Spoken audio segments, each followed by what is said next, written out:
আরে সবাই তো এখানে আছো দেখছি। দেখতে পাচ্ছ আমার হাতে 500 টাকা আছে। বড় চকলেটের জায়গায় 500 টাকা আছে। একদম কালকের মতো আজকে আমি আরেকটি মজার ধাঁধা নিয়ে আসলাম। আর কাকা আজকে তুই যা কোশ্চেন করবি কালকের মতন আবারও সেই অ্যানসার দিয়ে বড় চকলেটটা আজকে কিন্তু আমি খাচ্ছি। আমি খাবো, আমি নেরা নেরা বেলতলায় বারবার যায় না, একবারই যায়।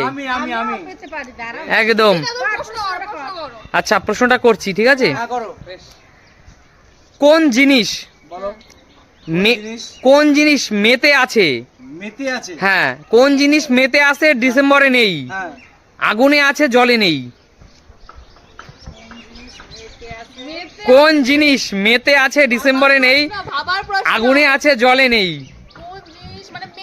আর এই 4 জনের মধ্যে দিয়ে যে সঠিক উত্তর দিতে পারবে উত্তরদাতা পেয়ে যাবে একদম করকরা টাকায় দুনিয়ার বাপ, টাকায় গান্ধীর ছাপ। আরে তো ঠিক আছে একদম।